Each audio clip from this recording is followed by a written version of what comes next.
Hello all, guys, gals, and non-binary pals. Welcome to the newest episode of the Noobs and Knockouts Podcast, taped live at Twitch and brought to you on YouTube, on Spotify, on Google and Apple Podcasts. I'm Austin. I'm a knockout. I've watched a lot of wrestling. My co-host is David. He's a noob. He hasn't watched nearly as much wrestling. Unfortunately, this episode had a bit of a technical whoopsie-doopsie, if I may use such a technical term. Basically, the front half of our episode where we record, we talk about the episode we're going to watch and kind of recap the storylines going into the episode from last time we were following on this podcast has been lost, so that footage is gone, and all we have is the back half, which is our normal review segment.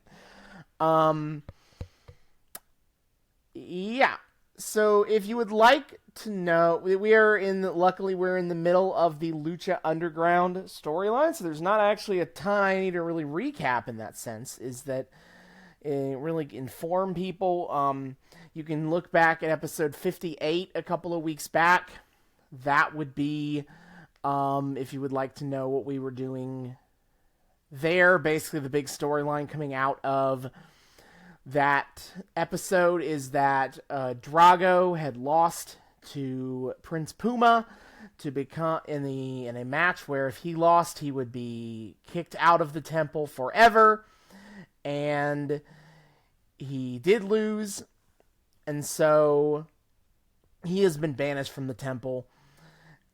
In addition, Phoenix returned to beat Killshot. Hernandez defeated King Cuerno and Cage to become number one contender for the Lucha Underground Championship, but then Alberto El Patron and Johnny Mundo complained, and so that was retconned to be where he would face the winner of Alberto El Patron and Johnny Mundo for the number one contendership. El Patron won. The Crew defeated Son of Havoc and Angelico in a tag match, and they have a championship match upcoming for the tag belts. Delavar Davari fought Tejano, but it went to DQ because they were too busy punching each other. They ended up hitting the ref before the match could really get going. Cage and King Cuerno defeated Prince Puma and Hernandez in a tag match where Hernandez solidified his heel turn on Prince Puma.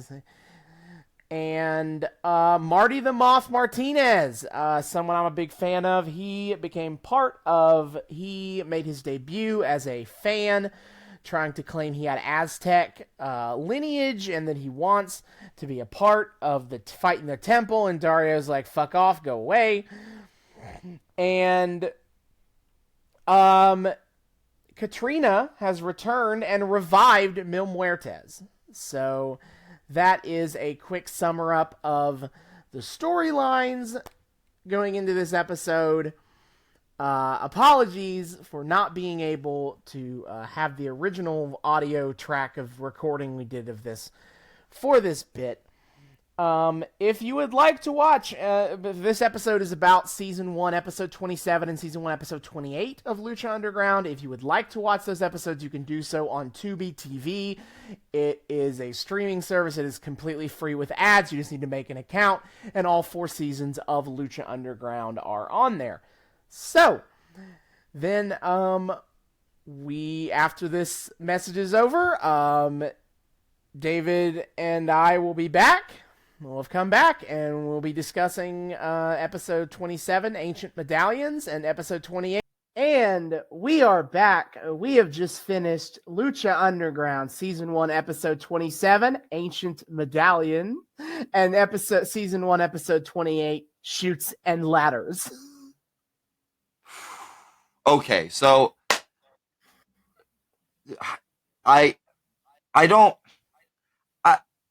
what else is there to say about what we just witnessed other than hot damn? Because look, I mean, okay, it's Lucha. Lucha's always great. The fighting, it's fine.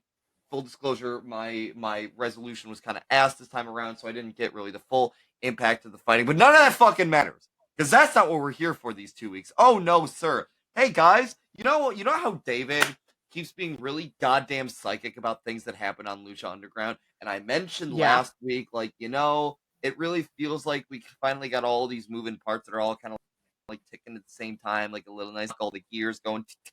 It's really, oh my god, are the gears a moving? Because Lucha Underground in these 2 weeks we just watched, it changed. Lucha Underground is going through a metamorphosis as we speak, from soap opera fighting show to fucking supernatural epic. Oh my lord, there is some wild shit happening that I could never even anticipate this place. This is the Lucha Underground I remember. Like, okay, I knew that, obviously, I've been knew that there are supernatural elements in this show. Duh. What sort of blind monkey wouldn't be able to see that? That, yeah, like we got a dragon, and we got a 1,000 deaths zombie man. But, like, I just thought it was, like, set dressing, and it's one of those things of, like, we have the random wrestlers who are supernatural and have those gimmicks, and we're just going to lean a little bit more into that this time around. But no, lo and behold, that is baked into the fabric of this entire, like, story. Okay? It's insane. And I don't know if this was the plan from go, or if it was built up to, but oh my god. Holy shit. This I see to the fullest extent why this has such a cult following. Because, I mean, obviously it's a great show, but it just elevated itself and changed the game by setting itself apart through whatever wild shit just got all set up at the same time these past 2 weeks. Woo!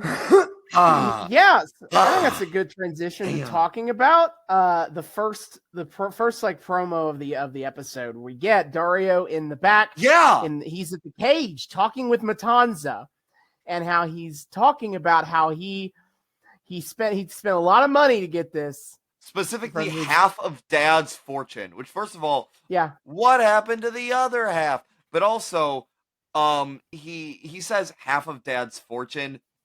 And then on to say something about, like, Papa would be proud. So already, I guess my prediction that Dario's entire family was into some weird Lovecraftian cult shit was also entirely true. 800 IQ. Yep. So Dario, he spends half of his dad's fortune on 7 ancient medallions. Which I have so many questions already, aside from what happened to the other half. What is the father's how much fortune does the father have? Is this like a major fortune to begin with if he can use only half of it to acquire 7 insanely powerful medallions of legend? And yes, also I'm assuming father is dead at this point? Question mark. We will get more into that later. Oh, god damn it. That is absolutely something that we will talk more about. Oh god, okay. But yes, these ain't. I must use the correct pronunciation of the Dario. The ancient Aztec medallions. Yes. Again, the way Dario uses the English language makes me very happy.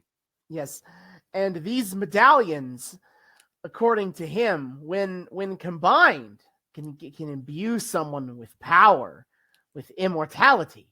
In fact, they may even become stronger than you, Matanza. Matanza, unfortunately, has nothing to say about this, so I would love to hear his thoughts on the notion.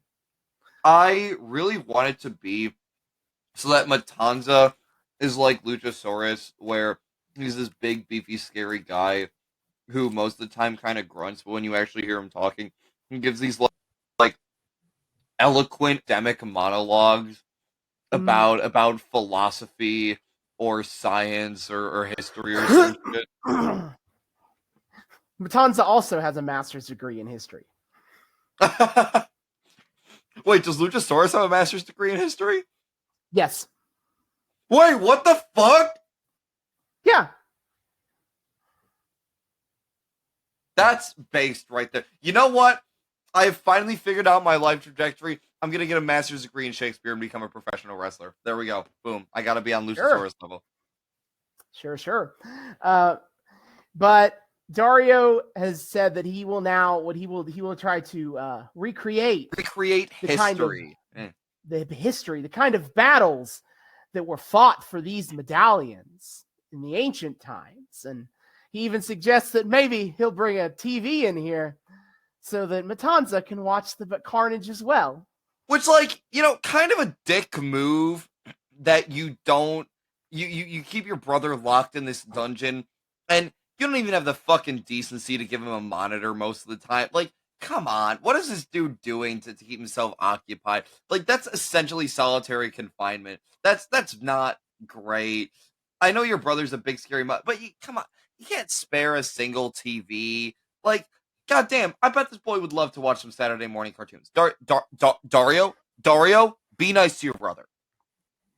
No, he can't. He has to be completely dependent on Dario. He doesn't. You can't be giving Matanza any sort of ideas. I feel like you're not gonna reduce the codependency by putting a TV that's under Dario's control in Matanza's room. You know.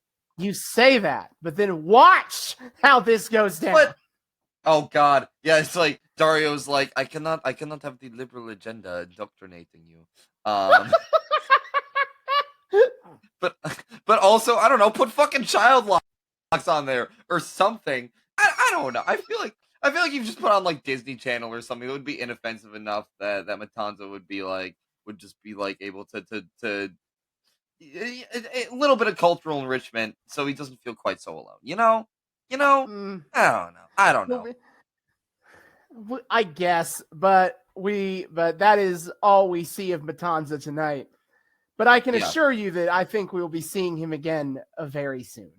For later. Oh, I'm so shocked by that statement. No way. First match of the night. Aerostar, the spaceman, Rocket Man, is back after kind of getting the better end of the deal in that not getting that unique opportunity. He looks real happy to be a loser. Also, as we get into this match, I realize I must amend my statement earlier. There are in fact two competing new directions for this show, as my notes have reminded me.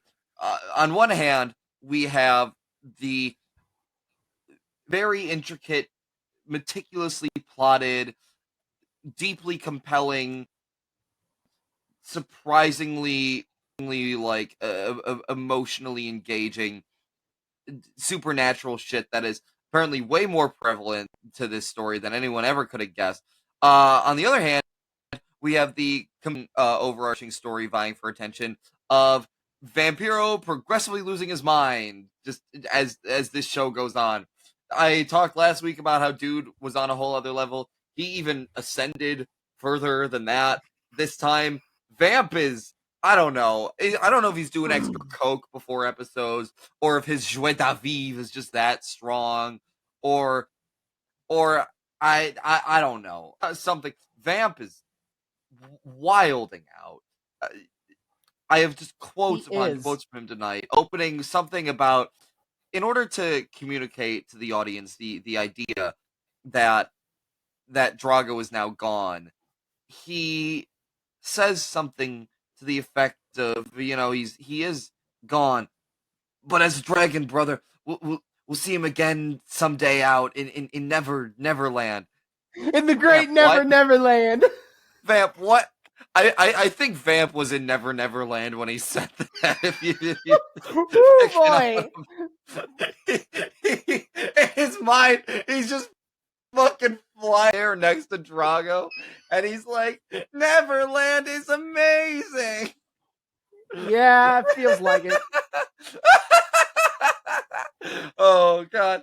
Oh yeah. But anyway, yeah, so Aerostar comes to ring, and he is met on the other side by one Jack Evans. A debuting Jack Evans, featured sometimes on AEW as TH2 these days. Oh. And he is I now know, having watched him on Wrestling Society X, if you want to know what other wrestling stuff I've been watching recently, is he does like breakdancey stuff, incorporation, like in the same way that Johnny Mundo incorporates parkour into everything. You got Jack Evans doing breakdance moves into everything.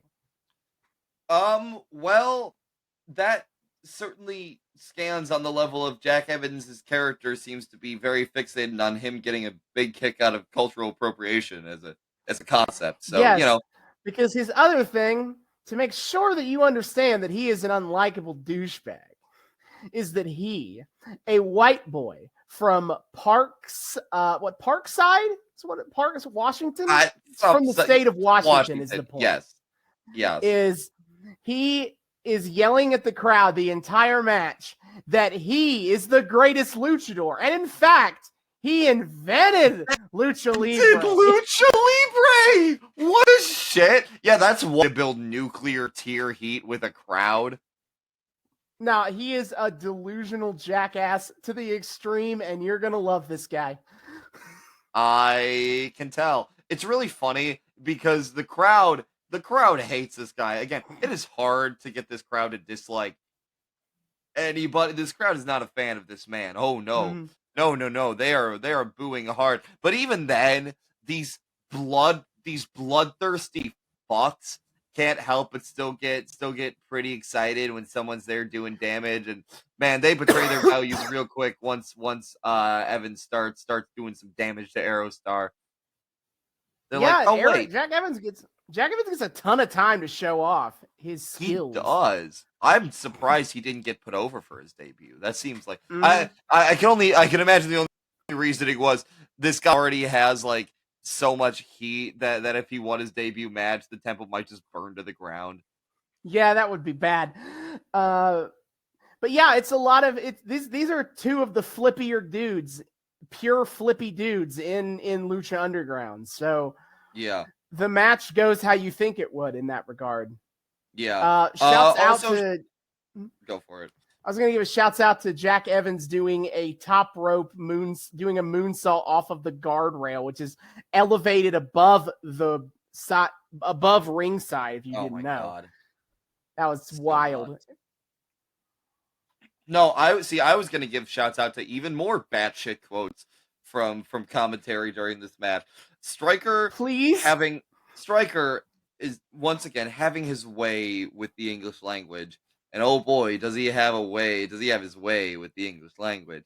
Says something about Aerostar putting in the back door. Vamp's mind, of course, immediately goes straight into the gutter. And is like, oh, whoa, I don't know where you were going with that. He basically all but no homos it. Which he's gonna no homos his way through it. Guys, then we also got his complete nonsense line. Guys, it's wrestling. They're gay. Just it's a little bit homo, always. It's a lot of homo, Vamp, but okay. Oh yes, please, the nonsense line. My favorite nonsense line. Okay, so he's talking about, because the origin of Lucha Libre kind of gets brought up, but he also starts talking about like how these guys get trained in Mexico and Japanese wrestling because, in the 70s there was a big cultural and wrestling like talent exchange. So those styles mixed and mingled. It's a very interesting little bit of history. And of course, Vampiro then decides to pipe up with saying, not me though, I was trained by Homer Simpson. I was like, what? Vamp, what does it mean, Vamp? The numbers, Johnny, what do they mean? What do they mean? I don't know what he was getting at. I'm scared to know what he was getting at. What in the world does that even? Did he watch Simpsons like fucking beam subliminal messaging into his mind of become a pro wrestler, become a pro? Because that sure as shit didn't happen to me when I watched The Simpsons, and I think I'm worse off for it. So if that's what happened to Vamp, I'm actually kind of envious. Not gonna lie, Vamp. Can you teach me your ways, please? Yeah. So I don't know what the fuck that was about. So me neither, buddy. Surely not I, Lord. Yeah. But anyway, The match ends when Jack is he's getting a little too cocky, and Aerostar is able to recover, and Aerostar's be hitting his moves, and eventually Aerostar gets up to the top rope with Jack Evans and hits him with, and I was like, what the fuck? He hits him with a top rope destroyer. Now, if you don't know what a destroyer is, I will try my best to describe it for you because it's hard to describe. But it's basically a move where you have somebody in like a power bomb position, and the person in the power bomb position flips over the other person into giving them a pile driver. So I guess it's a flipping pile driver. It is absolutely an insane move to look at. It's actually a lot safer and easier to do than you think, but it looks awesome. And he did one from the top rope, like that crazy motherfucker. Yeah. Again, pixelated ass video on my end, but I could tell that it was some crazy shit. And Aerostar does get the win. So, even if Jack Evans didn't win, it took a fucking top rope destroyer to put him out. So at least there's that.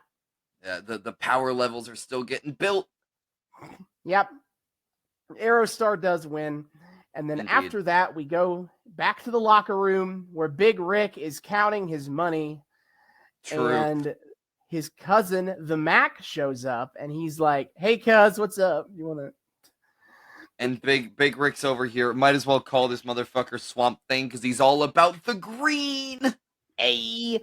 No, so the Mac is trying to, be friendly with Rick and talk about, teaming again and all that. And, Rick is just like, family don't mean nothing. Didn't get us no title. And, in this business, it's not about family. It's about making money. And he ends it all by being like, I'd even, for the right price, I'd even fight family. Very meaningful look at the Mac. Yeah, dude's kind of an asshole. Yep, and I think that sets up what he does later in episode 28, to be honest. Yeah, this is true. But yeah, I love how it's Mac just trying to be like, "Hey, cousin, how's it going?" And Rick's like, "Fuck you." Fuck you, no. No, everyone get out of here for themselves. I really wish we were on a show where I could look forward to a positive character arc in that regard, but I know no. What? No. Why would they have that? Why would that arc happen in this show? Wholesomeness on my unwholesome wrestling underground fight club show? Psh, psh. Unthinkable. Unfucking thinkable. No, absolutely not. Absolutely not. No. Anyway, so yeah, we then cut over to the ring where Dario has asked 7 different wrestlers to assemble. Those wrestlers being, all right, I'm gonna see if I can remember everyone. David's big challenge on this damn ring. Fucking all right.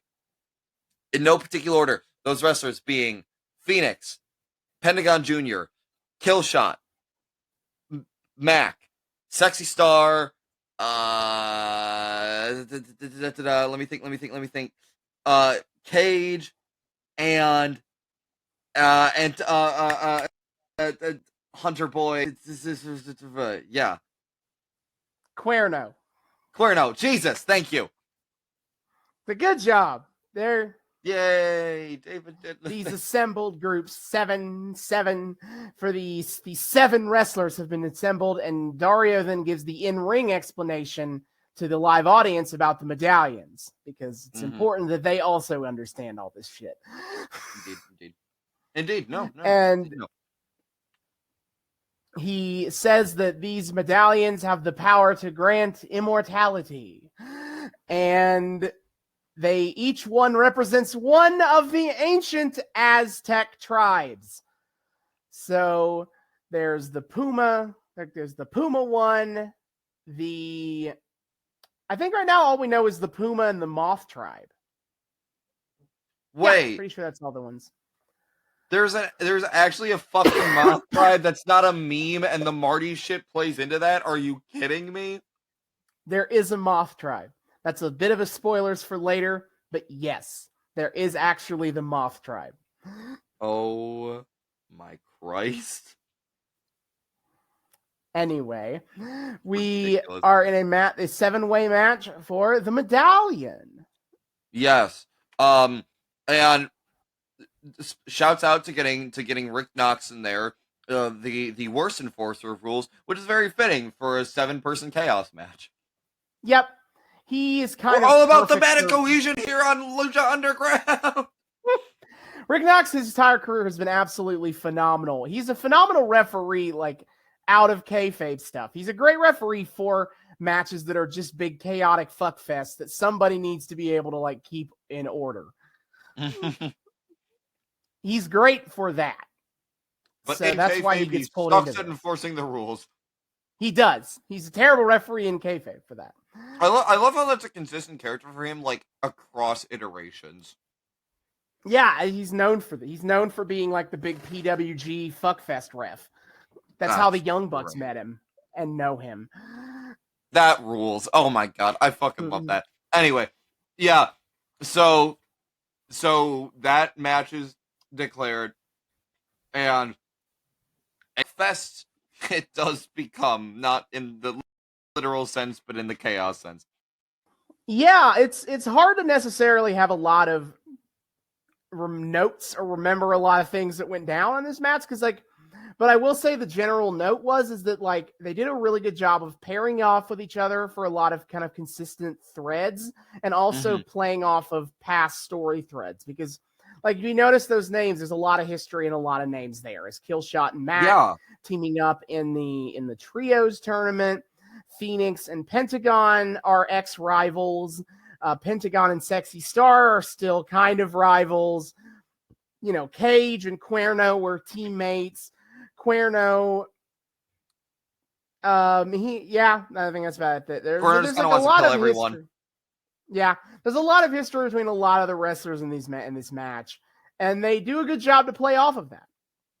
Well, the other thing too is like with the little bit of information we were given about the medallions, all of the wrestlers in this match have something to really tangibly gain from attaining those medallions. This is where, again, the writing and the meticulous plotting of the show pays off insanely well. And I mean, technically, this is even still a build-up. But that's the brilliant thing about the show. They're able to, like, make things pay off even in their fucking build-ups. Like, you think about it. We now know that Mil Muertes is on his way back. Phoenix having access to powerful magic would be a great way for him to stay on an even footing with whatever the fuck Mil Muertes has got going on. Sexy Star is fighting against monster heel Penta. Great way to be able to counter him. Penta's just the monster heel, and I'm sure Arm God would love his to have some extra power behind him.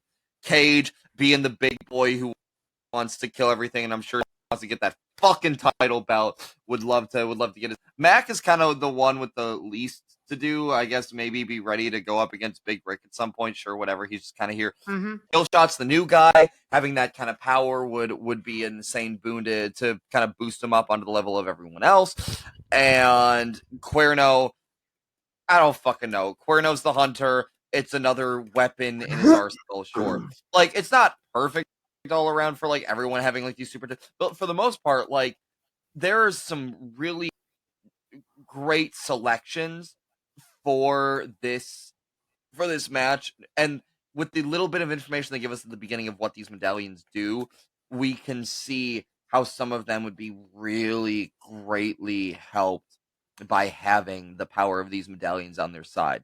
And I think just that little bit of subtle storytelling combined with the little tiny bits of information we've gotten to kind of show us that, combined with how they, like you said, pair off in rings so we can kind of be some of their respective histories and some of the beefs that the medallion contribute to winning.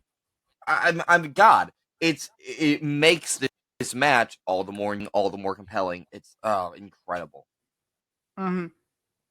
Pentagon and Phoenix anchor a lot of the match with each other.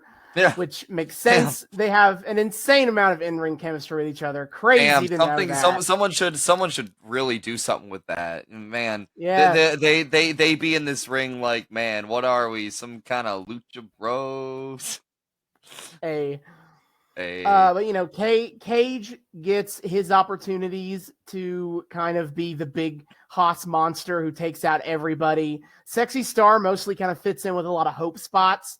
She doesn't anchor a lot, but she's there for a lot of like, here she comes to save the day. Yeah. Boom. Whap. She does get bonked plenty of times too, though. Yeah, Killshot is doing his flippy doos. Cuerno and Mac, I don't think have quite as much to do in the match, but Cuerno gets a few cool spots. Yeah, the match kind of winds its way down where it's Pentagon, Sexy Star, and Phoenix, and Pentagon does an absolutely wild move where he's setting up Phoenix for the package pile driver, and Sexy Star tries to stop him, and so he just lifts Sexy Star onto his back in the backpack position, and he does a dual backpack driver, package pile driver onto the both of them. It's so nasty, dude. I fucking love it. And he would have had the win, but he decided that now is the right time for another arm. More arms for the arm god! But Sexy Star said, nope, not today.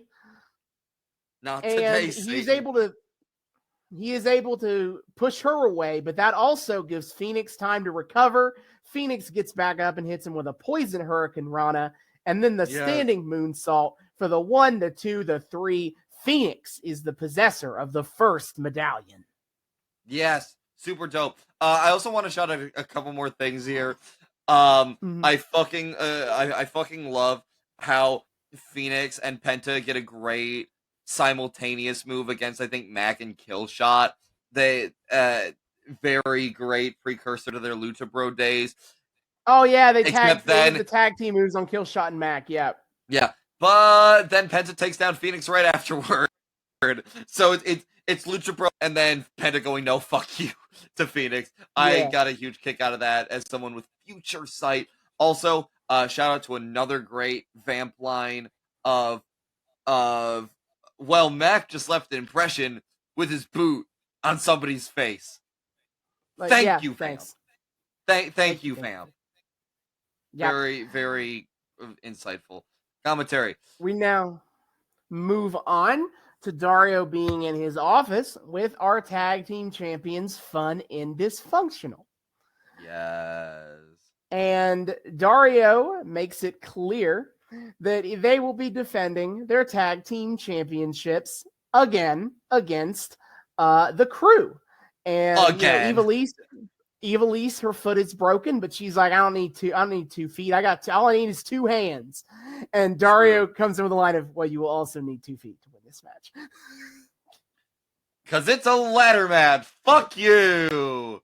Yep, it is a ladder match. And then, dude, I don't know why Dario's investing this much in the Crew. He's given them 3 ass opportunities to. Well, this is their last one. Well, I know, but still, that's a lot of opportunities. And, like, the Crew, I know they're, like, just solid hitmen for hire, but also, they're kind of goobers. And I don't know why Dario's so into them, other than they're just, like, they're good for beating up people that he doesn't because like. They're hired men. They're hireable men. Yeah. So, yeah. Either way, he's, like, super duper fuck you to this team. He's trying to get rid of them once and for all. And he's like, well, if you don't want to do it, I can just strip you your title now. And they're like, oh, no, that's fine. No, it's fine, we'll do boss. it. Anything you say. Anything you say. Yep. So that's for episode 28, where they will have that is the ladders in the Shoots and Ladders title. We then go backstage to Phoenix in the locker room, and then the lights go out. And is the arrival of the sexy ghost, Catrina. Yes. She is here, all right. And, okay, this is one of those moments of, was this planned all along? Because if so, fucking brilliant. You know how commentary kept fucking leaning in to the 1,000,000 lives versus, or 1,000 lives versus 1,000 deaths thing. I guess that's important lore now, because Catrina, answers my question. She's like, you were a pawn in this game the whole time. We needed you to be the entire angle, the entire thing with Mill, where she was trying to get away from Mill, and she right into the arms of Phoenix, and then wanting Phoenix to bury Mil Muertes. It was all a con. It was all one long, big scheme so that she could steal the power of 1,000 lives for Mil Muertes to give him a power boost. Which still doesn't fully explain that one promo we got where she actually had a confrontation with Mil and he choked her and lifted her up. I don't know what that was all about, if it was con anyway, because that really seemed to be about their relationship issues. Maybe it was a separate thing, or maybe it was just a retcon. But either way, for the most part, pretty consistent in his deployment here, for the most part. Yeah. So she is at the con is complete. Mil Muertes is powered up, and she is back to wanting Mil to destroy Phoenix. Death will conquer life once and for all. Yeah, so Catrina's the real power player here. Even Mil's kind of being used here a little bit. Catrina's been pulling the strings all along. Yeah.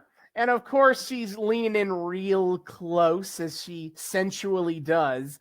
And at one point, like, Phoenix tries to like grabs her by the shoulders with his arms, and then the lights go out and she disappears. Her spooky ghost powers. She poofs. She poofs. I mean, look, a bit stronger of an editing trick to indicate something supernatural. Dragonfire. But before we leave the locker room, we also get standing above on the lockers as the green smoke appears around them is 3 figures in skull masks. And I'll go ahead and tell you right now that those are the disciples of death. Hell yeah. Catrina and Mil have putties. Mil and Catrina have putties. Plot twist, this is Power Rangers now. Between the putties and the 7 power coins. This is Power Rangers now. Fuck yes, I knew there was a reason I liked this show so much. Yeah, da da da da da da da da. Oh, I mean, anyway. Go, Lucha Underground. Bring me 7 luchadors with attitude. Bring me 7. That's literally Dario, though. Bring me 7 luchadors with attitude. No, also, man, wait. I feel like now the blah blah that plays every time we come back from a commercial is just a really pitched down, like dun dun dun dun dun dun. Like it's gotta be right. The clues were always there, hidden in plain sight. Power Rangers, Lucha. I could see it. Yeah. Then we go to our main event of episode 1: Hernandez versus Alberto El Patron. Yes. I love the comment about El Patron being the fan voted Technico of the year, because again, it's the fucking like Janus dichotomy of El Patron here, of that the crowd goddamn loves him and eats him up, but behind in the actual promo segments, he's such a rat bastard, such a heel. But no, the crowd don't see that, so he's Technico of the year, baby. Fan voted. Everyone loves El Patron. Everyone loves El Patron. Fuck El Patron. Still not a jail ass motherfucker. Yeah, and then we got Hernandez down to the ring. And it's Hernandez and El Patron doing their things. Hernandez and El Patron things. Yeah, you know, and solid shit out of it. Even though he's nowhere present in this match, Vamp, again, continuing to wild the fuck out, still really hung up on Conan. That meta heel move. Fuck Conan. Did I mention that? Fuck Conan. Yeah, did Vamp is contractually obligated to mention fuck Conan at least once per episode. He's got to just slide it in there. Yeah, no, the meta heel. He's bought into the meta heel story. Oh my god. God damn. It's the same thing. These are the same picture, Austin. Cody Rhodes and Conan. What is the difference? What is the difference? There is none. Same picture. Trick question. It's the same picture. They're the same picture. Anywho. The match ends when Johnny Mundo shows up and says, "Fuck Alberto El Patron." Lakey boy with a side of salt. What? Which Mundo saying "fuck El Patron" based. Absolutely based. Based and Mundo pilled. Let's go. Or actually, I feel like for Mundo, you got to say based and leg pilled. That's what I'm going with. Yes. So he just interrupts real bad, and he just grabs El Patron and chucks him through Dario's office window. Yeah. Holy shit. Which, oh my god, I loved this because we only ever see Dario's office in the promo shot. We have never seen the inside of Dario's office. We see him walk the fuck out. And he throws Mundo into Dario's office, and it's so clearly not the set they film on. I promise you that's not the set they film on for Dario. It looks like a fucking okay, you know how in a video game you have a cutscene and the animation's all pretty and everything looks like super awesome and like it's so cinematic, and then you cut to actual gameplay and it's like low res versions of the environment because we got to save on space. You can actually do your event. That's what it fucking like. We peered into Dario's office and it's just clearly just a low res version of the actual set. If that's the actual set they used to film Dario's office, cool. They just use some lighting tricks to make it look better, I guess. But holy shit, it looked like such a low res in game version of the Dario office. Like the desk is there and it has some of the props on it, but it's so clearly not the same fucking environment. It was so pretty. But Dario's in there and he's like, "Oh, hey, what the fuck?" Hey guys, what's up? We gotta watch Dario watch the match the rest of the time. Yeah, seriously. They lean hard on showing Mundo's face and of his angry face, and they're like, and Mundo, the story they're portraying is that Mundo has snapped. This is a heel turn, baby. But of course, as a viewer, I can't fully buy into that because I've watched El Patron be a condescending asshole to Mundo for weeks in the locker room. So he's not a heel to me. Yeah, I'm kind of on Mundo's side here. Fuck El Patron on a both in and out of kayfabe, deeply and personally, with great prejudice. Fuck Alberto El Patron. You're incredibly right, Johnny. Throw him through as many windows as you damn well please. I don't give a shit. You think I care? No, fuck no. I endorse. No, I don't care what you do, man. So Mundo ends up taking him and throws him back in the ring after he's bleeding from getting glass thrown through his face. And Hernandez is like, "Well, I guess I'll just take the win. A 1, a 2, a 3." Which I have to say that's such a wild position to have to blade in of your fucking body is half hanging over a window and you just gotta go and do the blade from there. That's so wild to me. But yeah, I also love the fact that neither of the men in this match, Johnny Mundo, particularly likes, but he just really wants to say fuck you to Patron, and Hernandez, I'm sure he's like, yeah, you'll go get the championship and then I'll get to kick your ass myself, bitch. Yeah, Hernandez there's a clear mentality here. It makes sense. Yeah. And then after that, Mundo poses. The episode ends with Mundo posing on the stairs, and everyone being like, "What has Mundo done?" While Alberto gets carted out by medical staff. They went hard on the Patron is fucked up here. Yeah, but I don't care because fuck him. Now they're gonna fuck you. Get out of the temple forever for all I care. Please. Hey, Dario, can you give him a unique opportunity, please? Yeah. So then we move into episode 28. The next episode, it opens with a match. It opens with Marty the Moth Martinez versus Prince Apuma. Yeah. Also, I real quick wanna talk about at the beginning of this episode. We get like a recap of what's happened thus far. I want to give a shout out to just one really great moment. They covered the Davari stuff. We're going to get another Davari Tejano match here. Spoiler alert. And they had a great, actually surprisingly really great match cut between Davari sipping on his drink in Dario's office to Davari sipping on his drink in ring. It's really random, but I noticed that. Solid job there, guys. Good editing. Dude, I love me a good match cut. That was a quality. The cinematographer got over his weird spinning obsession. Now he's actually going back to doing cool things again. Good job. Good. Yes, we start with Marty the Moth. Already making it weird. Already fucking making it weird. He is all up in Melissa's business as she's announcing him. Yeah, why? Because he, as you will learn from the audience, is a creepy bastard. This is true.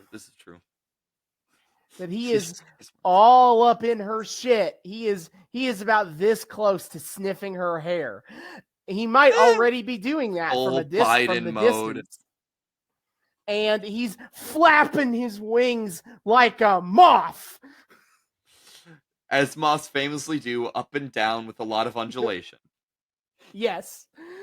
And he's getting his shot in the temple. All he wanted was a shot, and he's going against Prince Puma, the Lucha Underground champion. Which I am almost surprised, because I'm like, how the hell did Marty get here? I guess for some reason Dario's like, yeah, sure, whatever, I'll feed him to someone and he'll be gone forever. I'm really surprised he didn't feed Marty to a much meaner opponent, because I thought for sure that it was gonna be one of the monsters to just fuck him up. I was like, he might be about to go up against Penta and get his arm broke or some shit. I am surprised that Dario let Puma be his like hit for hire here. Well, Puma needs the easy dub. He needs a tune-up match. Puma needs the easy dub, and again, it continues the trend of Dario. Even if Dario like doesn't like Atlee, if he could put you to good use, he will. He ain't gonna look the gift horse in the mouth, you know. And the crowd, the announcers explicitly kind of do the parallel of Marty claims to be from the Moth tribe, though we have no proof of that at this point in time. Yeah, and Puma can trace his lineage to the Jaguar tribe.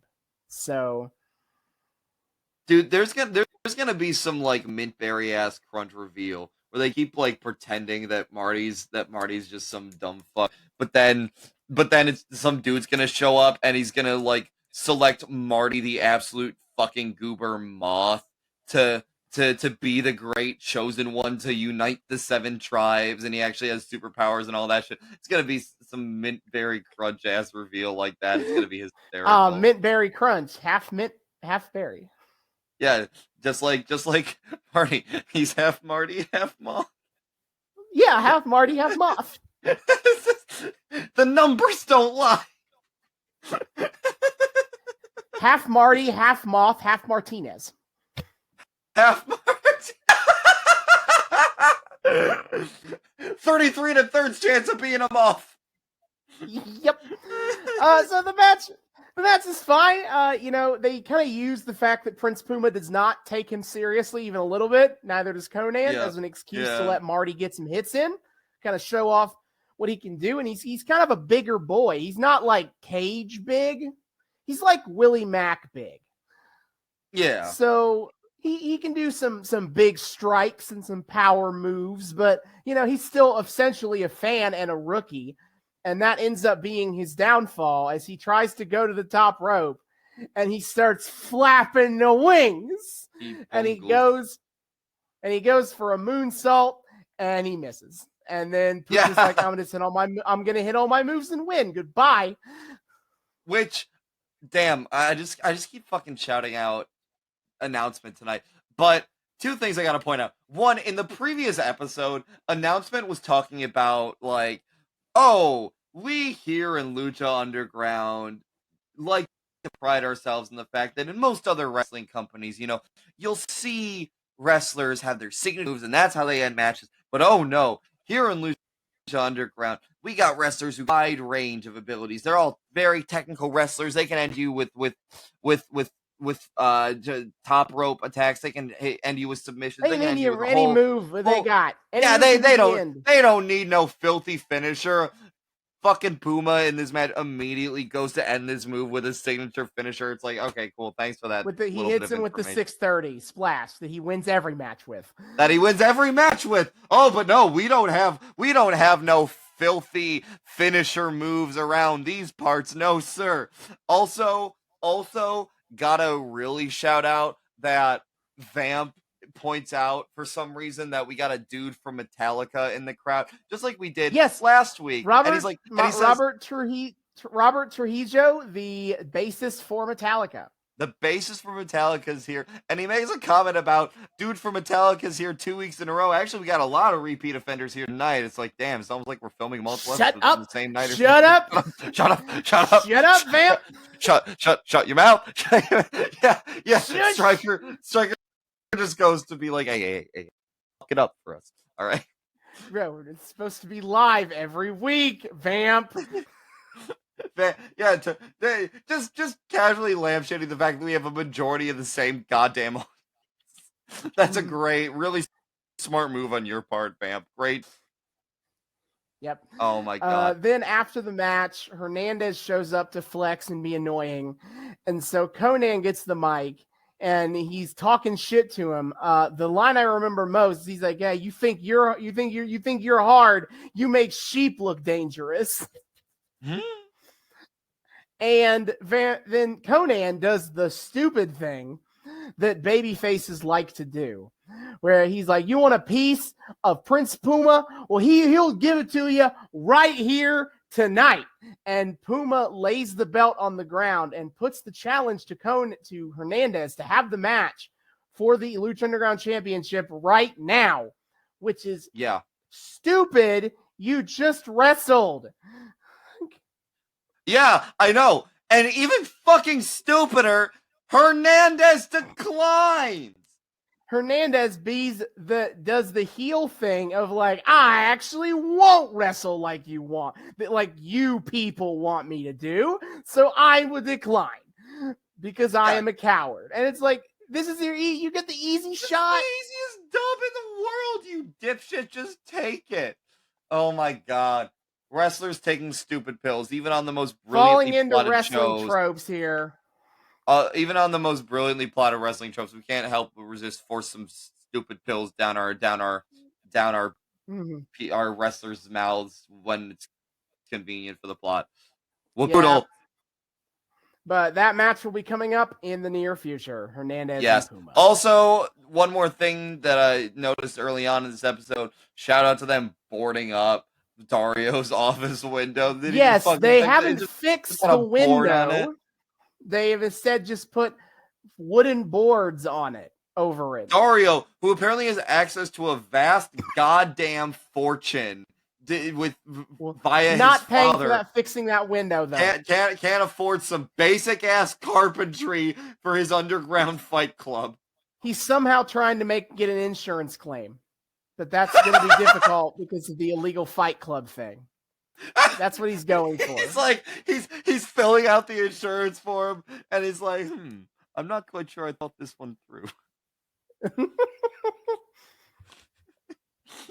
he's like, how do I? He's like, how do I claim this on my tax?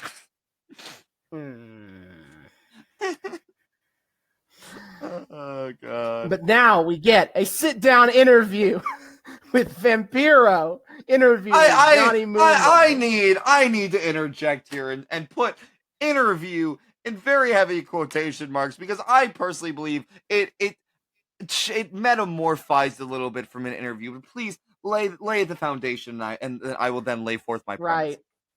So Vampiro is trying to get figure out why Mundo excuse you. I'm sorry. I don't mean to keep it here, but excuse you. Use the proper title as per his title card. Vampiro, announcer / legend. Please. It is announcer / legend. Vampiro is trying to ascertain why Mundo would do this. And Mundo, his answer is like, I came here to be the best because I am the best. And Vampiro then starts psychoanalyzing Johnny Mundo. Yeah, he like Mundo gives an answer, and Vam's like, no, brother, I need you to really answer me here. That's not really an answer. Doesn't give me a reason why you did. He wants to know why, and it just slowly devolves into Vampiro giving Johnny Mundo just a free therapy session for some reason. At one point, Johnny Mundo gives an answer, and Vampiro goes, "Yes, now we're getting somewhere." Yeah, he puts his clipboard away. He's like, bump this, and he starts going off script to just really get into the weeds with Johnny Mundo about his damage or something, and so great. Also, Johnny Mundo starts going off at one point, and Vampiro just kind of looks taken aback as if he didn't directly prompt this. And at one point, gives Johnny Mundo this fucking like a meme thumbs up. Like if you've seen that, this is a more recent meme of like a bunch of people standing in a group, and one dude on the outside just says some weird shit, and one of the dudes pops out from the group and just gives him a thumbs up. That's what that felt like. He's talking about like, I hate Alberto El Patron. I'm gonna kick his ass. I'm gonna be the best. And Vam's just like, thumbs up. Yeah. He's like, don't gotta to summarize the content, it's basically as Vampiro kind of frames the issue is that like Mundo did come in believing he's the best, and then he lost to Puma a couple of times. And then dudes like Alberto El Patron show up and kind of start skipping line ahead of him again. So for a guy who thinks he's the best, he just keeps falling down and down the totem pole. And to now, it has caused him to snap and just start destroying everybody in his path. Gotta feel his wrath. Johnny, how does that make you feel? Use Johnny I Mundo statements, please. Johnny Mundo with a big inferiority complex. He might as well be laid out on that reclining couch, dude. I'm telling you. Yeah. Oh man. That is where the interview ends. Thankfully nobody came to blows, incredibly. Yeah. And then again, the compelling story of Vampiro just continuing to lose his goddamn mind and just go off the rails week after week. Incredible. Yeah. Then we get Dario in the office with the crew where he emphasizes that, throughout history there has been sacrifices. In fact, in ancient Azteca, they went up to the top of the mountain and sacrificed human hearts to the gods. Which I was like, yes, I have watched Doctor Who from 1963. I did know that. I'm sure that's also a thing the creators of this show have definitely done. Or I've watched Indiana Jones 2. I was aware. Okay, a little bit more. A little bit more. Yeah, another indicator that Dario is again in on some weird Lovecraftian cult shit that he knows this off the top of his head, and it seems to almost make him, wistful and nostalgic. Like, those were the good old days when you could just good old days where you could sacrifice human hearts on the mountain, on the top of a mountain. Oh man, I put it on my Christmas card every year. It's just so picturesque, Yeah, and so he then says, "You'll have your own chance at a sacrifice tonight in a ladder match and he emphasizes that they have been given opportunity after opportunity, and they will win this match, and they will sacrifice Team Fun and Dysfunctional, or they will displease the gods." And there is one man who is perfectly willing to sacrifice them. Wonder who that is. I also really like the, likening human sacrifice to the attainment of some wrestling championship belts is, it's a choice.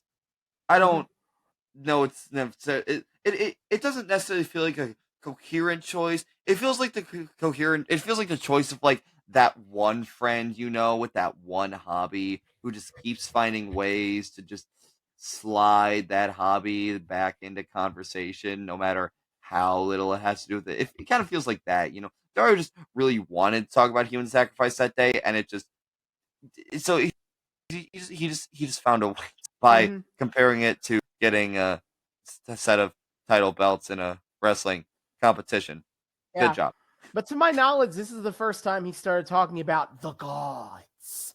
It's true. That is a favorite phrase of his, and he kind of, again, as we're reaching this more like supernatural, more mystical side of Lucha Underground is conversation about the gods and appeasing them. That we're kind of bringing that in there. And Dario Cueto may have zero respect for Lucha Libre tradition, as we've seen on this show, but he has at least some form of respect for the Aztec pantheon. Well, yeah, he clearly worships all of them. Dario Cueto is in a cult. Yep. But so it is made obvious is that the crew better fucking win. Will they? We'll get there. Mm-hmm. We move on to Delavar Davari versus Tejano. I have the weirdest sense of deja vu. Yep, we have been here before, but they do actually have calmed down enough to actually wrestle this time. This is true. We do get a real actual match out of this. Progress. Yeah, it's pretty whatever for me. Didn't do a whole lot. I love Vampiro. Like just starts in the middle of that, just starts bootstrap posting about Tejano about like, he does. The Delavar, he's got his rich family and he's got all the but Tejano, he started from the bottom and rose away to the top, brother, and that's how you really got to do it, like I don't know why he just really starts going to Tejano pulled himself up by his bootstraps, and that's why I respect him. He really wanted you to know that Tejano, he grew up poor. His dad beat him for fun. He got beat up on the streets all the time. This is a man who came from struggle. And that's why you should root for him, because that's the only that's what delegates the good guys from the bad guys in this world. Nothing else. Mm-hmm. Davar is a spoiled rich kid who's never worked for anything in his life. His parents gave him all his money. Yeah, whereas Tejano's from the mean streets of Mexico, and that's why he's called Tejano. Hey. Instead of Mahano. I don't know. See, I don't know why dude's going with a Texas vibe. He's from Mexico, but I guess Tex-Mex is a thing. Who knows? He is from darn, I looked this up as a joke to be like he is from the mean streets of. He is from Mexicali, Baja California, Mexico. That's a lot of work. It is. It's basically like this. It's the leftmost strip of Mexico that is connected to California. Okay, that would make sense. Then why is he aligning with Texas? What? Why? Because he likes cowboys. Where's Dan Lambert when you need him? Dan Lambert about to tell Tejano that he's not a real cowboy. True. Not like Blackjack Mulligan. He'll yell at Davari for being a damn millennial, and then he'll yell at Tejano for being a fake cowboy. God damn. Yep. Yeah. Also, Stryker once again really leaning into the bloodthirsty crowd meme. They're really starting to acknowledge that and just continuously lampshade it. Just the crowd wants blood. They have no morals. Pretty much, no. Then we move to, and then the match ends. Well, the match ends. Yeah. Because Big Rick has arrived, and he just pounds Tejano into the dirt. And Big Rick aligning with those moneyed interests. Who could have seen that coming? Big No Rick always way. seemed like such a principled individual. No use for material things. What is being rich in monetary gains if man is not indeed rich in friendship? Of course, Big Rick, That that's is always Big been Rick's Big Rick's personal motto. philosophy. Big Rick, friendship is magic. Yeah.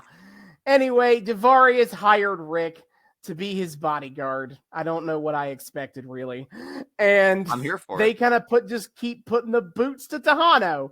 And it ends when Davari tries to make the ref count the match win for him later, even though they already called the bell for the DQ. Classic rich guy thinking the rules don't apply to him. And Big Rick physically forces the referee to count the pin. 1, 2, or 3. So I've never seen a spot like that before. That was hilarious. It was pretty great. That's so good. Still didn't count, but he wanted the symbolic victory. Mm-hmm. In his mind, he won. So yeah, that's all that matters, really. Of course. And then Dario is in his office, just kind of watching what's going down. And then spooky lights are going out. Well, first he gets a tap on his shoulder, and he turns around and no one is there. Oh no, who could this be? I fucking wonder. There's only one sexy ghost in this show. What do you want? Well, there should be more sexy ghosts per show. That's what this show needs to put it over the top. Yeah. So as he sits down he sits down in his chair, and her hand and Catrina is all up in his business. I feel like she did at least enjoy getting to fuck Phoenix a little bit, even if it was all a bit. Like she seems like she got a libido on her, and you know what? Good for you, girl. Live your truth. She's a she's a seductress at heart. It's in her contract. In her ghost contract, like she signed the standard seductress harpy clause. You know, it's a whole thing. Live your truth, girl. Anyway. Yup. And so Catrina Dario's like, hey Catrina, what's up? How's it going? Slowly scrambles to put a folder over his crotch. Yeah. Well, he doesn't try that hard if the ending shot of this video, of this promo says anything. True. But Catrina is like, Mill is coming back, you know. And he's like, oh, really? Great. And she makes it clear that he is going to be stronger than ever, and that they have business with Phoenix. They are going to destroy the man of 1,000 lives. And so Dario's like, yeah, sure. Phoenix versus Mil Muertes, whatever you want. What were you thinking? I can do that next week. And then she whispers in his ear, a death match. Somebody gonna fucking die again. Another person gonna die. And from the same pool of two people. They're really easing us into this whole perma-death idea. Mm-hmm. And then she spookity spooks her way out of there after telling him about the death match. And Dario be like, well, I'm not dead, but I do have a boner. Yeah, because, he, leans forward with this weird, kind of horny, just had an orgasm phase. He nuts so hard. He has his fist right up to his hand, his mouth, as if he's biting his fist to contain his moaning. It's a classic move. It's a classic move. Nice game. I appreciate that Dario is really really leaning in to the sexual liberation that Catrina brings to his temple. Absolutely. He is big in the sexy time. He is very turned on by the thought of a death match. Yeah. Oh yeah. Is he really horny for Catrina, or is he horny for the idea of murder? I think he's horny for the death match, personally. I think it's a little bit of both. It's Mhm. you got to. It's a whole thing for him. It's got to have a setup and whole fleshed out scene. Anyway. Yes, we head to the streets, and Black Lotus has said she's had enough of this training bullshit. She is leaving. Wow. Black Lotus going to fight Matanza without fully completing her training. What a surprise. Who could have ever predicted that would be how this ends? I personally would love to be fully trained by a luchador with a clearly 80-yard voice. I would love nothing more. It would be the greatest honor of my life to be trained by such a master of all things, including having a different voice than the one that should be coming out of your mouth. But she's just so angry, and she just really wants revenge. So she's just going to go ahead and go. Oh no, focusing on revenge. She's going to have a hubris downfall. No, what's going to happen? I don't know. How could we ever see this coming? She leaves a note. I think she leaves her diary for she does. Dragon Azteca to read.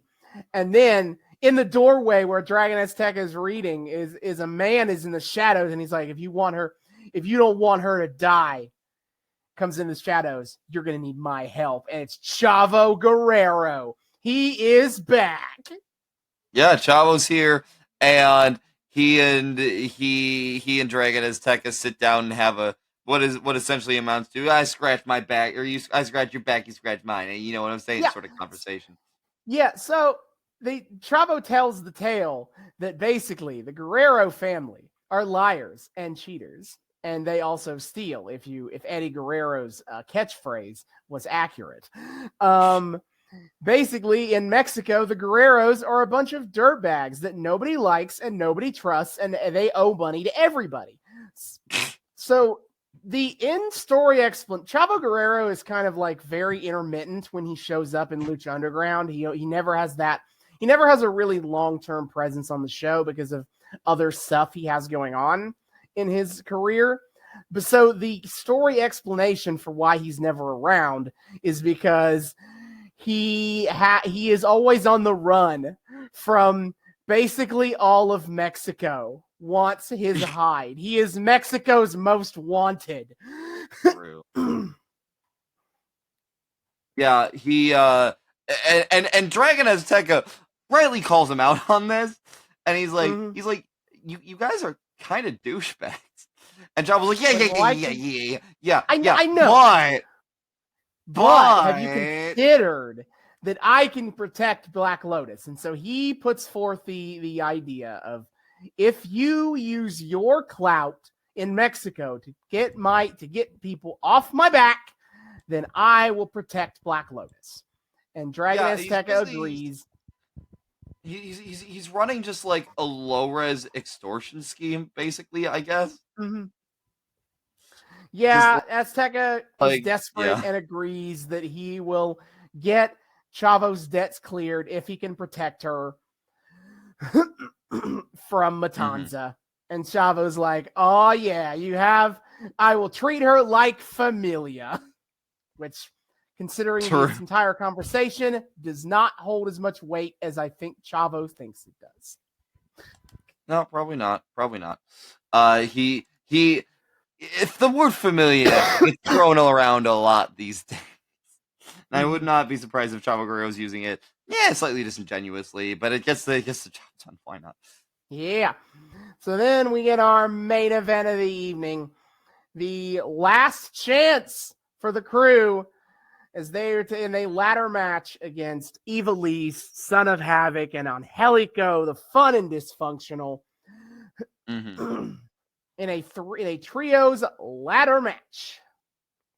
Yes, it is. It is ladder time, baby. The crew is ready to go. And of course, as fun and dysfunctional comes out, what's the very first thing that happens? But the crew immediately jumps them, because of course they do. Yeah. They jump them and they start whooping their asses. And the numbers advantage is immediately apparent as poor Ivelisse is just left to kind of like limp down the whole staircase. Yeah, and who otherwise gives a be fuck about uninvolved. Ivelisse? We don't need Ivelisse. Oh no, fuck that. Mm-hmm. And it's just a very fun hard weapons match, really. Wow, the crew doing a hard weapons match? No way. Gotta love the use of that, cane, that definitely cane thing that is in that is in their hands, and it's not anything else. Why would you call it a kendo stick? Of course. The Singapore cane, you mean? Yes. Yes. Favored weapon thank you. of, I couldn't remember. of I Cortez couldn't Castro. remember the technical terminology. Of course. But yes, the crew are kind of just whoop their asses for most of the match, which I get why, because it's a 3-on-2. Yeah, this really starts to become like, we really start to see the pattern in this episode of why it's so good. I think I'll have it a second time. Because first we have Delavar Davari versus Tahano Part 2, and then we have this match, which has the crew against Fun and Dysfunctional again. The crew unfairly beating up on Fun and Dysfunctional again. Oh, the hole in Dario's window being exposed again. They fucking pull the boards off and start whacking. Start using the boards as a weapon. With it. Yeah, croupy like. And Dario is on the phone this time. Having very important business conversation, TM. He's doing very important business on this phone of his, and he spends the entire rest of the match on the phone trying to talk on it. And it's like, dude, what are you doing? I know. Oh my god. Yeah. And then Angelico, he's like, well, if it worked last time, he goes up to the top of Dario's office, tries to leap off it, but oh no, the crew is ready for him. Who's that? Yeah. Okay. So to kind of bring up that is that they set up a ton of tables, and you spend a long time in the match being like, when is somebody gonna go through these tables? Austin's first law of wrestling must be observed. Which it was observed, yeah, because the crew set up all 3 tables. A reminder or a tidbit for those who don't remember or don't know, Austin's first law of tables, of course, is he who sets up the table must needs be the one to go through it. Yep, with the exception of the Dudley Boys amendment that says if your gimmick is putting people through tables, you are exempt from the rule. But the crew, this is not the crew's gimmick. Therefore, weapons are their gimmick. Tables ain't weapons, I guess. Boards are weapons. Tables are not. It's a very fine distinction. Their specific gimmick isn't tables, so they need to be more specific if they want to get the exemption. They have to file paperwork. It's a whole thing. It's the whole thing. But so the crew sets up these double tables on the outside, and then they get a ladder up there, and Mr. Cisco and Angelico fighting in this area, and eventually Angelico gets Mr. Cisco in on the tables, and he climbs the ladder, and instead of jumping off the ladder, he climbs all the way up next to then jump onto the roof, Dario's roof, and then Cortez Castro comes at him from behind with the kendo stick. Yep, repeating the greatest hits. And kind of leaves him to die on that roof for a little while. Yep. So crew are fighting hard, just kind of kicking ass, but then Son of Havoc gets his comeback, and he's able to kind of fight them all off 3-on-1 for a little bit. Yeah. And he then puts who does he put on the table? He puts I think Cisco, he's the one. Okay, he puts Bale on the table. Yeah, he puts Bale. That's who it was. And he tries to do the top rope, but then Cisco comes up to attack him. Raising up. Again, another move we saw the last time, trying to repeat the greatest hits, but they can't do it because something's missing. They don't have the teamwork yet. Yeah, but Cisco tries to stop him, and he ends up throwing Cisco through the tables on the outside. Look gnarly. Mm-hmm.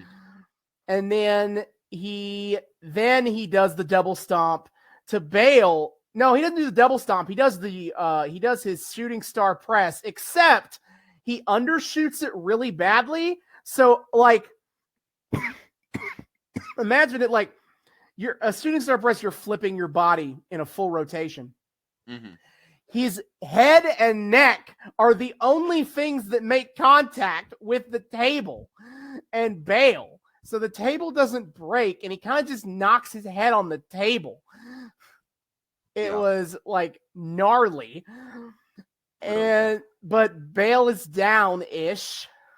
And they end up Cortez Castro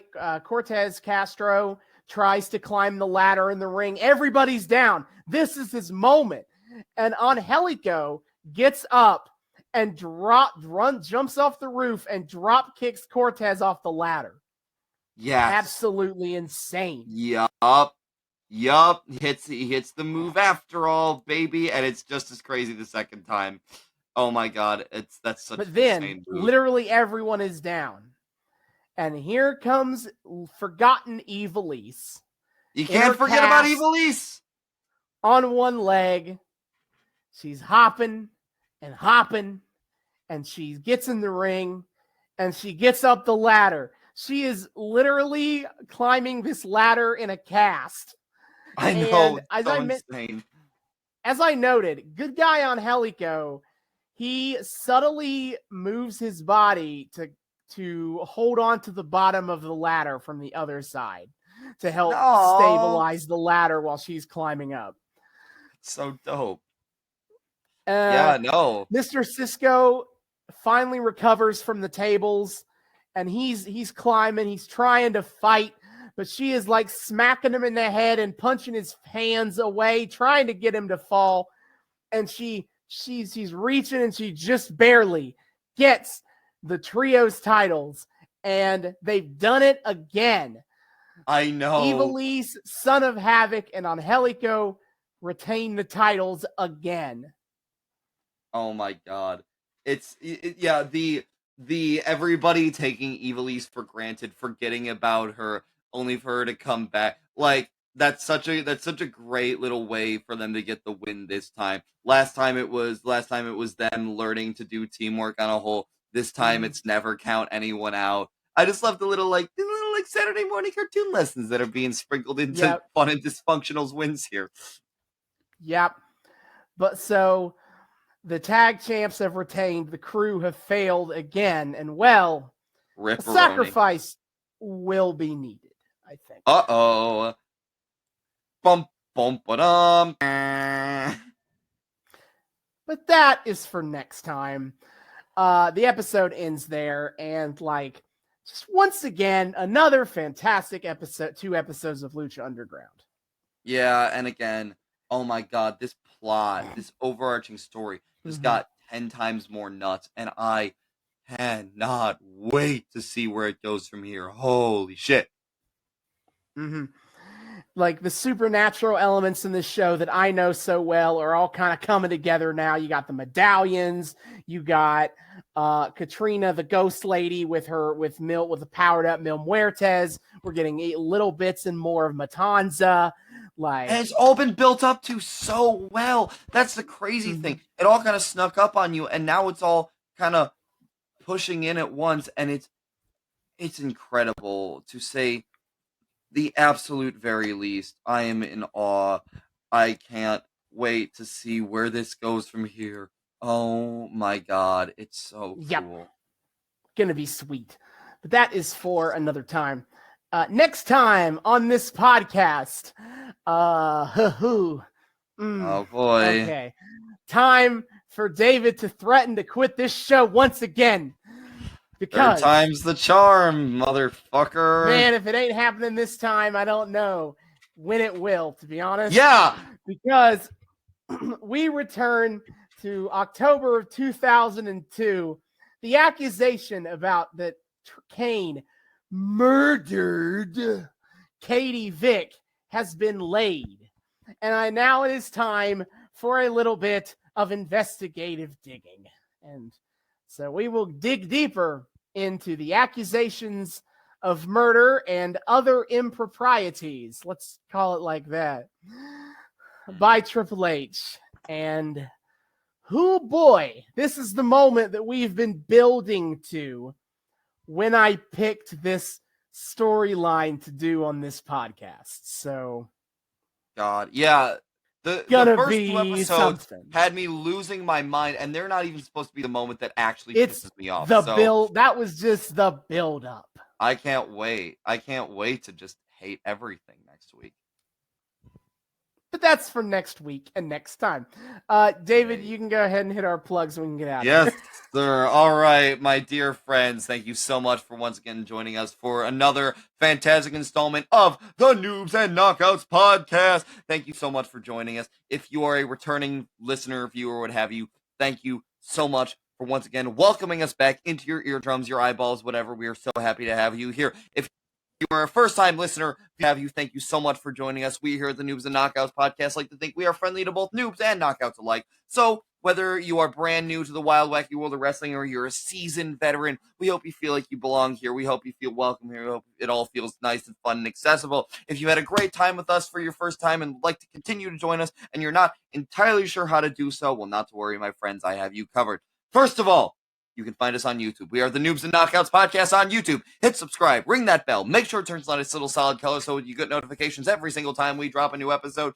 Like, comment, add us to your playlist, check out our playlist. Austin has been so kind as to organize all of the eras and arcs and everything, blah, blah, blah, that we follow into their own nice little separate playlist so you can check out specific eras and storylines without having to jump around a whole hell of a lot. It's phenomenal.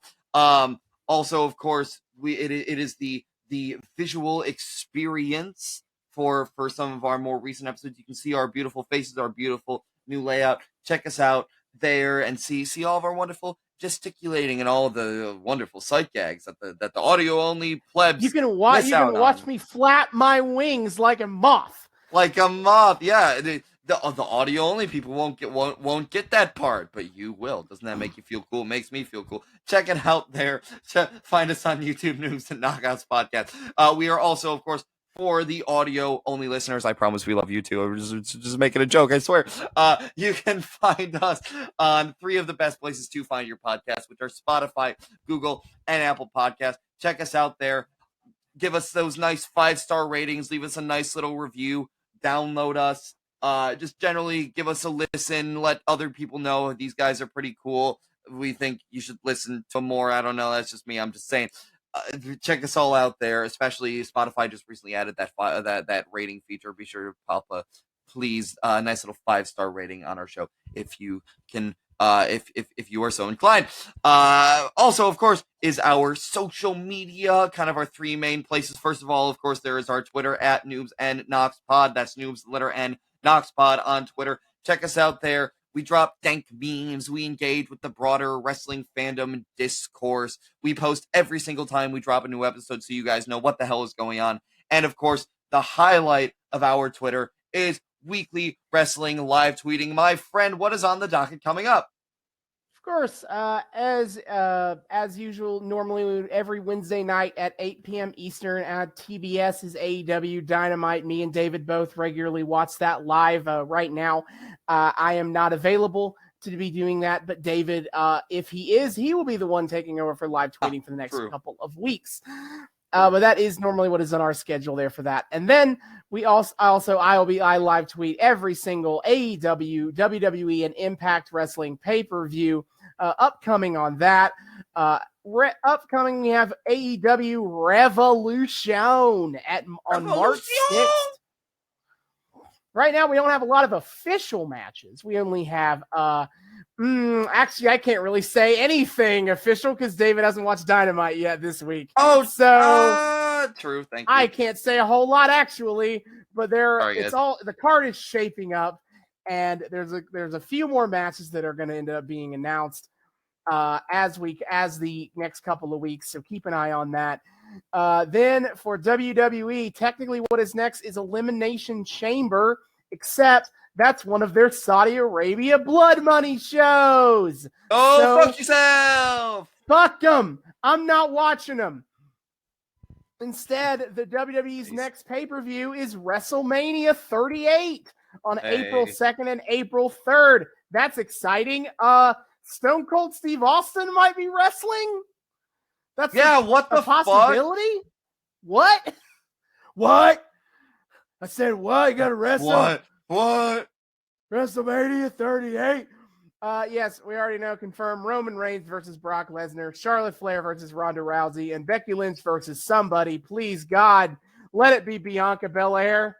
Or why did we have Bianca lose in 5 seconds to Becky at SummerSlam? If it's not that, hear me, Vince. Hear my thoughts. Vince don't care. Vince don't give a shit. That will is up again April 2nd and April 3rd. And then Impact Rebellion on April 23rd. That's still over a month away, so there's not really any matches for it yet upcoming announced. But as those are announced, I will make a comment about them. And that is what we are doing on Twitter in the near future. Delightful. Check all of that out. It's a great time. Austin's live tweeting is phenomenal. I mean, he's the knockout. He's the veteran. He knows what the hell he's talking about. His insights are plentiful and wise, and his jokes are greatly referencey and just good shit. And they're referencey. I don't know how good they are. I enjoy it. I'm the color commentator noob. I like to think, I just shit post most of the time. It's a good time. Come get hyped. We're both a good time to come watch wrestling with, even as a digital only format. So check us out there at Noobs and Knockouts Pod. Of course, there's also our email address. You can email us, get in very direct contact with us at noobsandknockoutspod@gmail.com. That's noobs, the word and this time, knockoutspod@gmail.com. Come say hi to us there. Tell us what you like about the show, what you don't like, things you want to see more of, less of, recommendations of arcs and eras and companies, and just vaguely wrestling adjacent media cover. We're just open to all that stuff. Come yell at us for our hot takes or tell us how lovely our dulcet tones are that you fall asleep to every single night. Either way, we just love hearing from people. Come say hi. We would love to say hi back. Noobs and knockoutspod@gmail.com. Finally, you can find us on Patreon. We are also the Noobs and Knockouts Podcast on Patreon. $1 early access to episodes and a shout out at the end of each episode. See y'all next time. Hasta luego.